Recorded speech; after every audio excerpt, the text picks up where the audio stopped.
नमस्कार, NorkingNews.com में आपका स्वागत है। मैं हूं गिरिजेश वशिष्ठ। अडानी साहब गिर रहे हैं जिस तरह से, उसके बाद अडानी साहब के जो खैरख्वाह हैं उसमें कई प्रकार के खैरख्वाह हैं। एक तो सिर्फ इसलिए कि उसकी हमारे फूफा जी का दोस्त है, तो हमारा फूफा जी हुआ इसलिए हम उसकी तरफ से लड़ेंगे। कुछ लोग को लगता है कि वो उनकी विचारधारा के, उनकी पार्टी के आदमी हैं, इसलिए लड़ना चाहिए।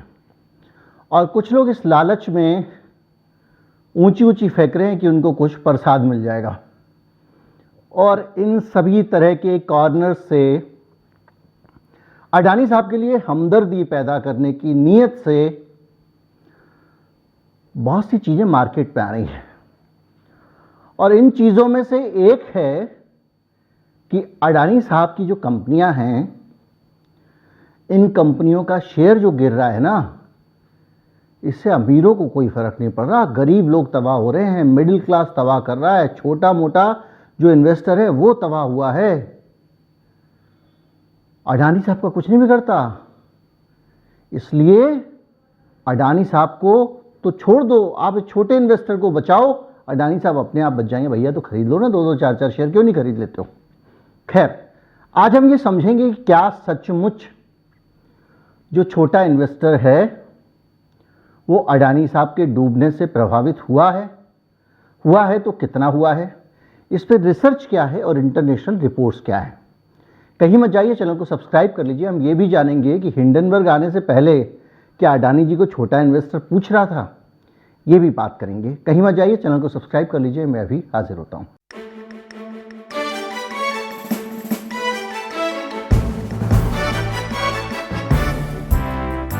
वॉल स्ट्रीट जर्नल ने इसका जवाब ढूंढने की कोशिश की है कि क्या छोटा इन्वेस्टर तबाह हो रहा है अडानी साहब के गिरने से।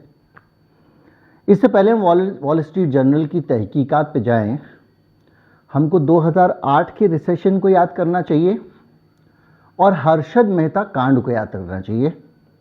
और जिन लोगों ने उस दौर को नज़दीक से देखा है या जिन्होंने बाद में उसके बारे में पढ़ा है, वो अच्छी तरह से जानते होंगे कि उस दौरान कितना बड़ा एक सामाजिक तनाव शेयर मार्केट और शेयर के गिरने के कारण था और कितने लोग इसमें तबाह हो गए थे, कितने लोगों की ज़िंदगियां ख़त्म हो गई थीं और कितने लोगों ने कुछ गलत फैसले ले लिए थे जिनके कारण उनके परिवार को भी बाद में वो एक आ जाता है, इसलिए शब्द इस्तेमाल नहीं कर रहा हूँ, झेलना पड़ा, जान तक गई कई लोगों की। इस बार अडानी साहब का शेयर लुढ़क रहा है। आपने अपने निकट में, दूर में, पास में बहुत सारे लोग इन्वेस्ट करते होंगे, उसमें कितने लोगों को आपने ऐसा देखा है जो कि अडानी साहब का शेयर गिरने से तबाह हो गए या बड़े घाटे में आ गए। और ऐसा इसलिए नहीं है कि कुछ बहुत सारे ऐसे कारण हैं जो आम निवेशक को पहले भी अडानी साहब से दूर रखे हुए थे। वॉल स्ट्रीट जर्नल ने जो स्टोरी की है उसमें उसने बहुत सारे लोगों के इंटरव्यू किए हैं, बहुत सारे लोगों से बात की है, बहुत सारे मार्केट के एक्सपर्ट से बात की है और उस स्टोरी के बाद में उन्होंने एक नतीजा निकाला है। इस स्टोरी में वो लिखते हैं कि जो बहुत ज़्यादा वैल्यूएशन था अडानी साहब के शेयर का और वैल्यूएशन ज़्यादा होने के कारण लोगों को ये लगता था कि भाई कमा तो ये 50-50 रुपये रहे हैं, 100-100 रुपये रहे हैं और उनका शेयर 1000-1000 रुपये बढ़ा जा रहा है, तो इस शेयर को कितने दिन तक ये शेयर तरक्की करेगा। भाई अगर आपकी कंपनी की तरक्की धीमी है और आपका शेयर रॉकेट हो रहा है तो इन्वेस्टर को डर लगता है। पहली चीज़ ये थी। दूसरा ये था कि बहुत सारे जो म्यूचुअल फंड कंपनियाँ थीं और इंडिविजुअल इन्वेस्टर थे, LIC को आप अलग रख दें, उसके कारण कुछ और हो सकते हैं, हम उसमें नहीं जाएंगे। उन्होंने ज़्यादातर अडानी कंपनियों में एक ट्रेंड महसूस किया कि उनके जो राइवल कंपनियां हैं उसी सेक्टर में जो दूसरी कंपनियां हैं उनके मुकाबले अडानी ग्रुप की कमाई धमाई उतनी ज़्यादा नहीं है कि इनका शेयर खरीदा जाए तो हम फायदे में रहें। और इसीलिए इस सेक्टर की जो दूसरी कंपनियां हैं उसमें अडानी के शेयर के मुकाबले ज़्यादा लोगों ने शेयर खरीदे थे, म्यूचुअल फंड ने भी और छोटे इन्वेस्टर्स ने भी।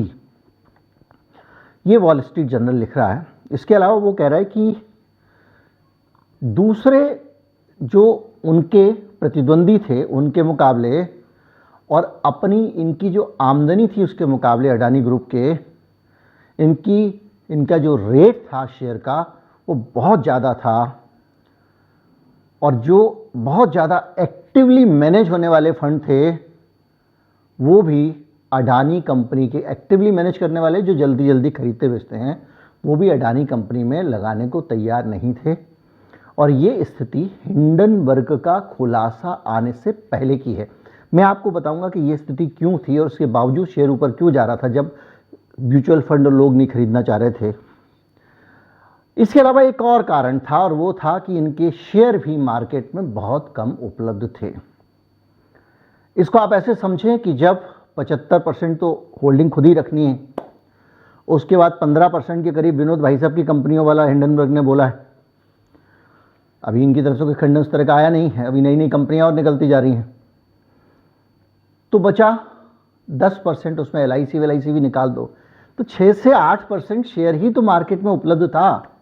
तो जो उपलब्धता थी शेयर की वो कम थी। इस वजह से अपने आप ही जब 8% शेयर ही उस म्यूचुअल फंड के लिए और आम आदमी के खरीदने के लिए उपलब्ध है तो वो क्या खरीद लेगा और कितना खरीद लेगा, बड़ी सीधी सी बात है। तो उसका पार्टिसिपेशन वैसे ही 8% से कम ही रह गया। अगर वो भी सब इंडिविजुअल ने खरीद ली होगी, उसमें छोटी छोटी कंपनियां भी थी, छोटे छोटे इन्वेस्टर भी थे, और इसमें कौन सा मैनिपुलेटेड होगा, कौन सा ऑफशोर कंपनी से हुआ होगा वो तो अब सेबी जांच करेगी तो पता चलेगा। तो आम आदमी के लिए बेसिकली मार्केट में शेयर उपलब्ध ही नहीं थे। तो ये भी कारण बताया गया है कि बहुत लिमिटेड क्वांटिटी, ये वॉल स्ट्रीट जर्नल की रिपोर्ट है, उनका एनालिसिस है जो उन्होंने बहुत सारे एक्सपर्ट से बात करके किया है। मैं अभी कटिंग भी लगा दूंगा और लिंक भी डाल दूंगा नीचे। इसके अलावा पब्लिक के पास में जो 27% शेयर थे, और वॉल स्ट्रीट जर्नल ये भी लिख रहा है कि जो अभी हाल में 20,000 करोड़ का जो FPO आया था उसके पीछे भी अडानी जी का मकसद यही था कि थोड़ा शेयर जनता के पास और चला जाए ताकि कुछ शेयर तो खरीदने बेचने के लिए बचे। और जिस विद्या से वो छोटे से शेयर को ही ऊपर नीचे करके दाम ऊपर नीचे कर लेते थे, उसी विद्या के कारण छोटा निवेशक उनसे दूर था। इसलिए अगर कोई आपको ये कहता है गरीब जिससे बेचारा 10 शेयर वाला तो मर गया, 15 शेयर वाला तो मर गया, जो FPO हिंडनबर्ग रिपोर्ट के आने के बाद विड्रॉ किया गया, वो FPO अडानी साहब इसीलिए लेके आ रहे थे कि मार्केट में उनके कुछ फ्री फ्लोट बचा ही नहीं था। तो जब मार्केट में शेयर उपलब्ध ही नहीं था तो इसलिए आम आदमी को मिल नहीं रहा था और ये और बढ़ाना चाहते थे, जिसको रिकॉल कर लिया गया। इसके अलावा बहुत तेजी से अडानी ग्रुप के शेयर बढ़ते चले जा रहे थे। तो मार्केट में जो एक्सपर्ट हैं, विशेषज्ञ हैं, वो सबको ये कहते थे भैया अपनी रिस्क पे खरीदना, क्योंकि उनको ये लगता था कि कुछ तो गड़बड़ है। और जिस तरह का पूरी दुनिया में दीवार पे लिखा हुआ था, राहुल गांधी के आरोप, दूसरी तरह से जानकारियां बार बार आना, कई रिपोर्ट्स आना, इनके ऊपर 10 रिपोर्ट आ चुकी हैं, इनका कितना फंड कितना है, कितने से कितना गुना इनके ऊपर लोन है, इनकी संपत्ति से कितना जो गुना ज़्यादा, सब पे मैंने वीडियो बनाए समय समय पे। कंपनी ओवर लिवरेज है, तो ये सब रिपोर्ट आती रहती थी। तो एक जो इन्वेस्टर कम्युनिटी है उसके दिमाग में बड़ा साफ था कि कुछ ना कुछ इस कंपनी में ऐसा है जो खोखला है, पिलपिला है, और कहीं ऐसा ना हो कि हम इसके ऊपर हाथ डालें और ये फुस हो जाए। और उनकी वो आशंका सही निकली, इस वजह से भी वो इसमें पैसा नहीं लगाते थे। तो आप अंदाज़ा लगा लीजिए कि मार्केट में उपलब्ध ही नहीं था। तो गरीब आदमी ने पहले खरीदे ही नहीं, आम मिडिल क्लास आदमी ने, तो डूबेगा क्या। फिर उसको ये पता था कि इसको खरीदना खतरे से खाली नहीं है। तीसरा, उसको ये पता था कि दूसरी कंपनी का शेयर तो सस्ता है, काम यही करती है और मुनाफा ज़्यादा कमा रही है, तो मैं इसमें क्यों पैसे लगाऊं। इसके अलावा जो भी है, लेकिन ये अभी तक ये जो दौर था इसमें अडानी साहब के जो शेयर हैं उनमें पैसे लगाना बहुत कोई आकर्षक चीज़ नहीं थी, हिंडनबर्ग रिपोर्ट आने से पहले भी। और सबसे बड़ी बात, रिपोर्ट बहुत महंगा शेयर था। भाई आप बहुत सारे पैसे लगाओगे, 4 ही शेयर आपको मिलेंगे। उन शेयर में लगा के आप क्या हासिल कर लोगे, ये सारी चीज़ें मिला के जो वॉल स्ट्रीट जर्नल का एक कंक्लूज़न है वो ये है, उसका निष्कर्ष ये है कि भैया यहाँ पे पहले ही कोई आम आदमी नहीं खरीद रहा था शेयर। जितने लोग डूबे हैं ये वो खिलाड़ी डूबे हैं जो बड़े बड़े फंड लगाने वाले, या जो लोग करते हैं भाई फला इंडेक्स में हमने लगा दिया, ऐसे म्यूचुअल फंड है जो कहते हैं भाई निफ्टी 50 में या किसी भी इंडेक्स में लगा दिया। अगर उस इंडेक्स के अंदर, बहुत सारे इंडेक्स होते हैं दुनिया में, उस इंडेक्स के अंदर अडानी जी की कंपनी है तो इन्वेस्टमेंट आ गया। अलग से किसी ने, जो फ्री फ्लोट था इनका 6 से 8% वाला, उसमें से किसी ने इसमें इन्वेस्ट नहीं किया है। एक आध दो एक्सेप्शन छोड़ दीजिए, जैसे कि हमारी LIC किसी कंपनी में 9% पैसा खरीद रखा था इन्होंने, 3-4 कंपनियों में 6-6, 6.5% खरीद रखा था। तो इस तरह का छोड़ दो तो आम आदमी, जो इस रिपोर्ट का निष्कर्ष है, वो अडानी जी के डूबने से नहीं डूबा है।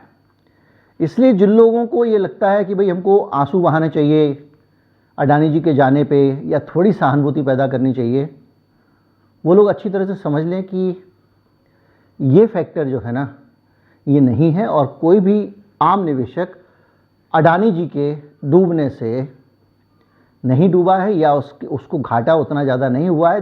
देखिए, इतने सारे शेयर्स में एक्सेप्शंस हो सकते हैं, 2%, 4% लोग हो सकते हैं। इन जनरल वो लोग अपनी समझदारी से बचे रहे। जिस आदमी के पास छोटा छोटा पैसा होता है सोच समझ के लगाता है, और वो जो सोच समझ के लगाया उसी के कारण वो बचे रहे।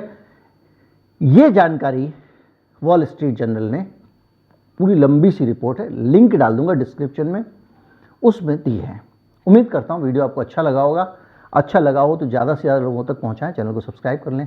नमस्कार, जय हिंद।